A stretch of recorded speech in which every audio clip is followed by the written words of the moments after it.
Shalom, salam sejahtera untuk kita semuanya, jemaat yang terkasih di dalam Tuhan kita Yesus Kristus.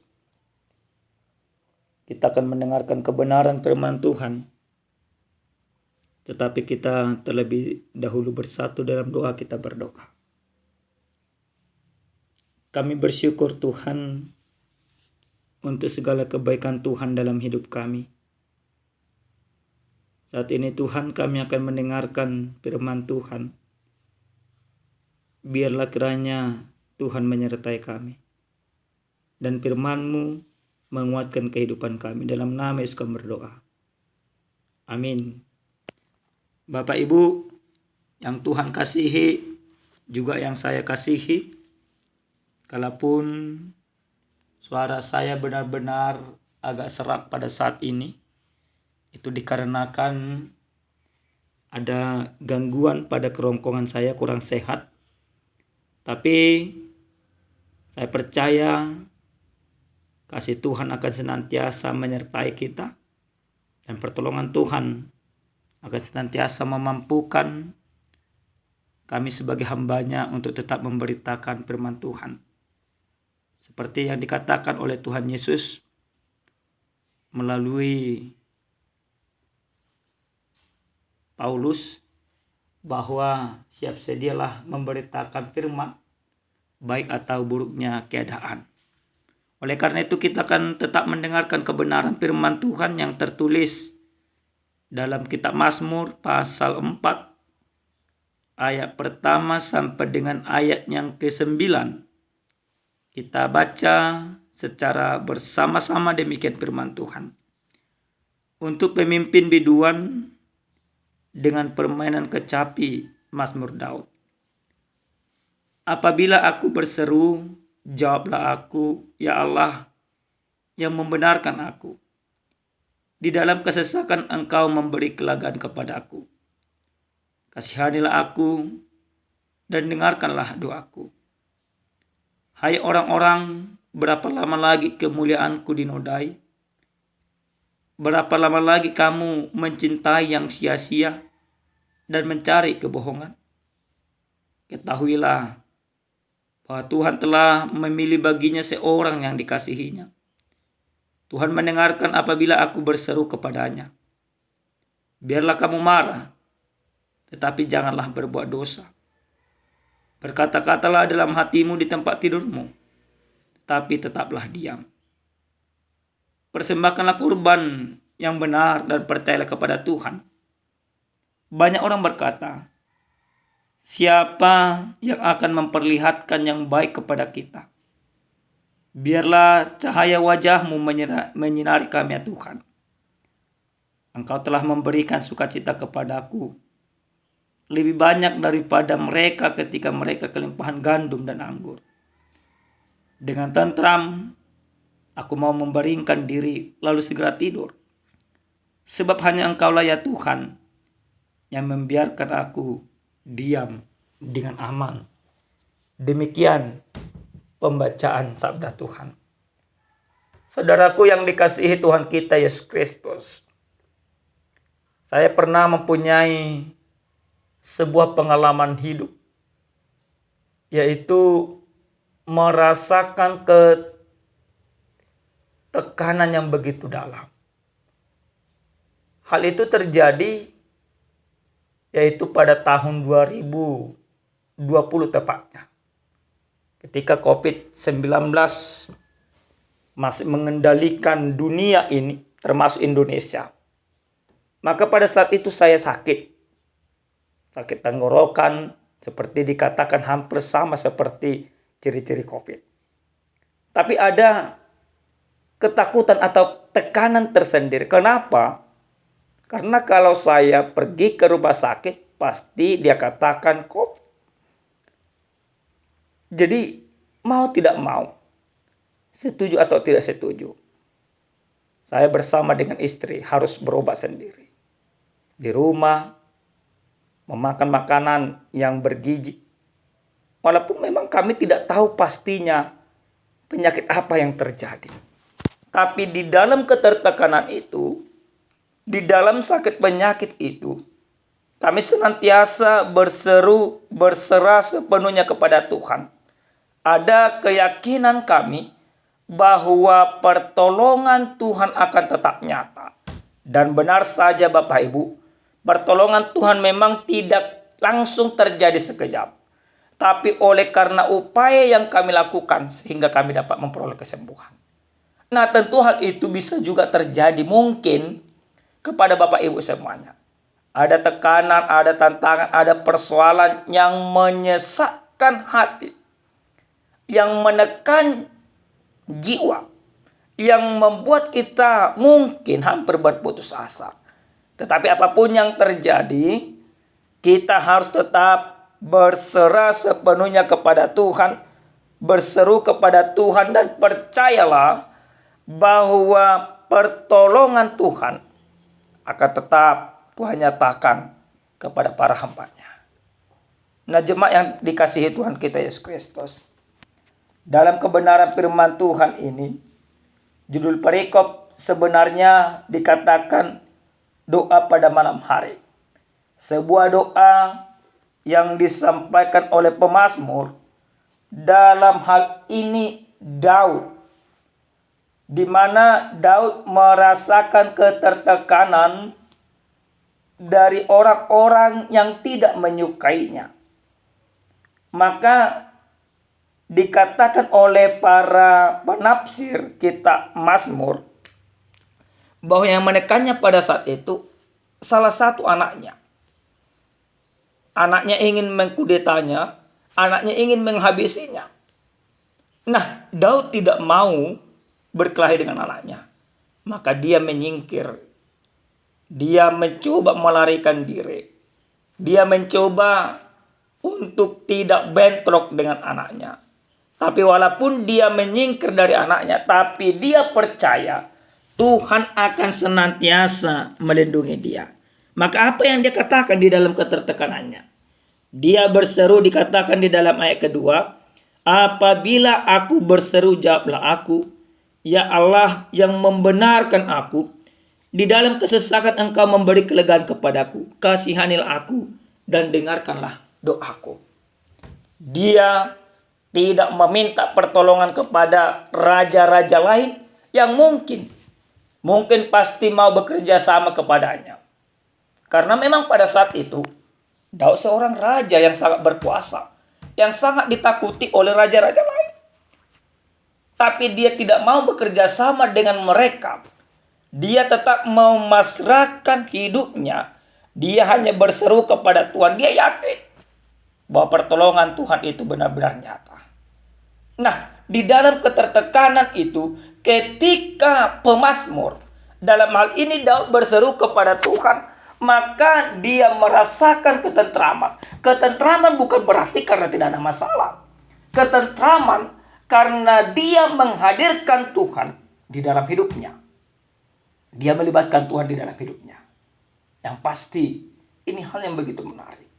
Maka yang terjadi Bapak Ibu yang dikasihi Tuhan, menghadirkan Tuhan di dalam ketertekanan, di sanalah akan tetap kita merasa aman, merasa di dalam perlindungan. Karena apa?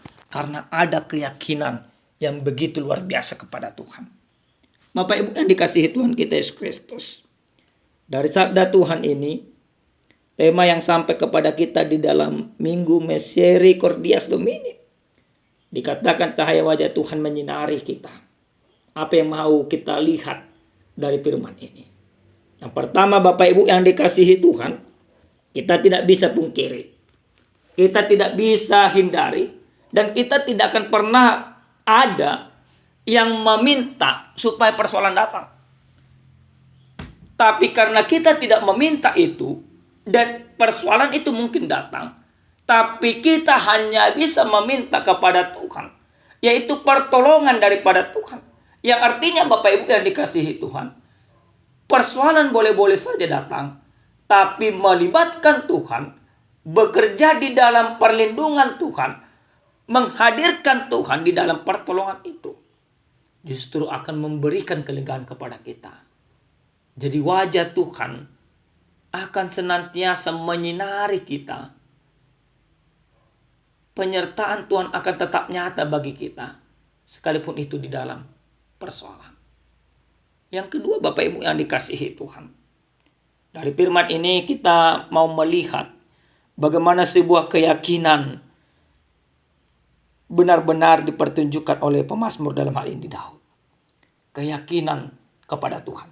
Keyakinan Daud dalam firman ini tidak perlu diragukan. Maka kita juga harus demikian, Bapak Ibu. Keyakinan kita kepada Tuhan kita Yesus Kristus yang sudah benar-benar berkorban. Kita tidak perlu ragu lagi, Bapak Ibu, untuk percaya kepada Tuhan.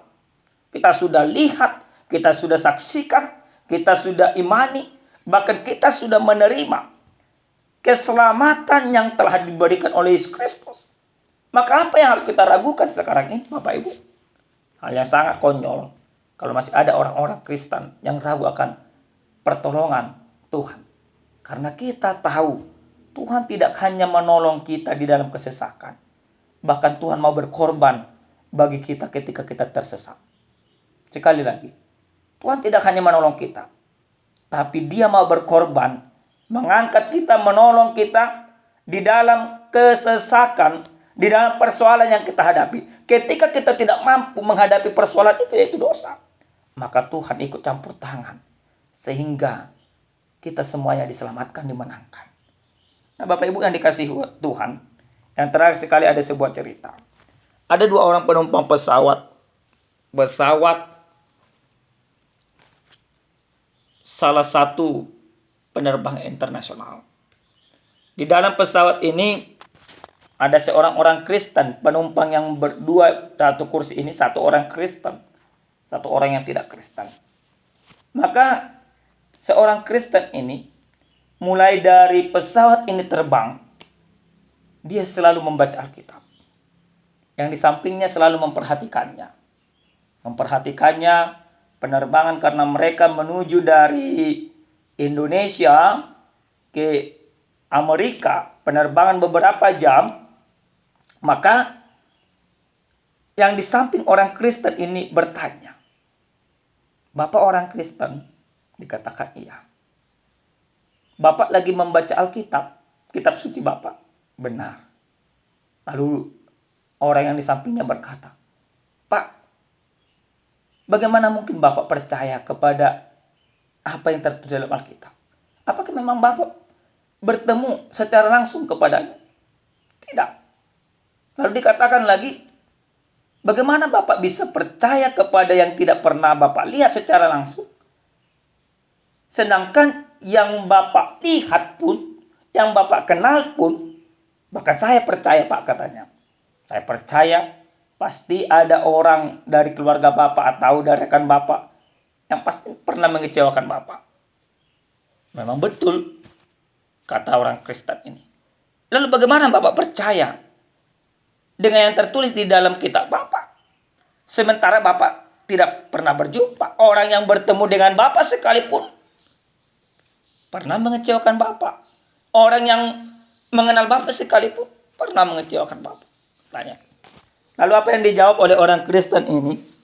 Dia katakan, "Memang orang-orang di sekitar saya, Pak, selalu mengecewakan saya. Tetapi Tuhan yang saya imani di dalam Alkitab ini, bukan Dia yang mengecewakan saya, tapi saya yang sering mengecewakan Dia," katanya. Lalu si penanya ini kembali bertanya, "Bagaimana mungkin itu, Pak?"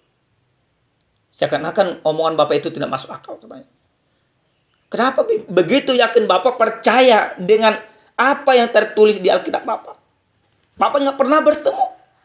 Bapak katakan Bapak yang mengecewakan Tuhan Bapak itu, sementara Tuhan Bapak itu tidak pernah mengecewakan Bapak." Lalu karena saking jengkelnya, si orang Kristen ini bertanya, "Pak," dikatakan, "apakah Bapak kenal dengan pilot di dalam pesawat ini?" "Tidak." "Apakah Bapak pernah bertegur sapa dengannya?" "Tidak." "Apakah Bapak pernah bersalaman dengannya?" "Tidak." Lalu dikatakan si orang Kristen ini, "Kalau Bapak tidak pernah bertemu dengannya, saya percaya juga keluarga Bapak pernah mengecewakan Bapak. Tapi kenapa Bapak percaya dibawa oleh pilot ini ke tujuan Bapak. Apa yang dikatakan oleh si penanya? Dia katakan, karena saya memang benar-benar percaya karena dia sudah ahlinya di sana. Lalu dikatakan orang Kristen tersebut, kalau Bapak bisa percaya kepada orang yang tidak Bapak kenal sekalipun, yang tidak pernah Bapak lihat sekalipun, yang tidak memberikan apa-apa kepada Bapak, maka Tuhan yang saya yakinin itu melebihi dari seorang pilot ini. Dia menciptakan saya, dia memberikan napas kehidupan kepada saya. Dia yang mengasihi saya. Karena saya percaya walaupun saya tidak melihat. Sama seperti Bapak. Bapak percaya kepada pilot yang tidak Bapak lihat. Tapi saya percaya kepada Tuhan yang saya percayai. Yang tidak saya lihat tapi memberikan segala sesuatu kepada saya. Nah Bapak Ibu yang dikasihi Tuhan. Di dalam kehidupan kita sering sekali seperti itu. Kita mengandalkan pikiran semata. Tapi lewat firman ini kita mau melihat, kita mau meyakini bahwa pertolongan Tuhan, Tuhan akan melindungi kita, Tuhan akan menjaga kita, Tuhan akan memberikan ketentraman kepada kita apapun situasi yang kita hadapi. Jangan pernah ragu akan kuasa Tuhan. Jangan pernah ragu akan pertolongannya. Jangan pernah ragu akan kasih setianya. Karena Dia sudah mengorbankan dirinya untukmu. Sudah mengorbankan dirinya untuk segala perbuatanmu yang hina. Sudah mengorbankan dirinya untuk setiap masalahmu. Maka percayalah kepada Tuhan. Maka ketika engkau menghadapi persoalan di dalam kehidupan, tetaplah engkau libatkan Tuhan. Supaya engkau mempunyai ketentraman. Supaya persoalan itu tidak menyesakkanmu. Tapi supaya persoalan itu engkau taklukkan di dalam kehidupan. Supaya persoalan itu tidak membuatmu berputus asa. Tetapi persoalan itu membuatmu lebih kuat dalam menjalani kehidupan. Kalau engkau melibatkan Tuhan dalam kehidupanmu. Amin, kita berdoa. Kami bersyukur Tuhan untuk segala kebaikan Tuhan dalam hidup kami.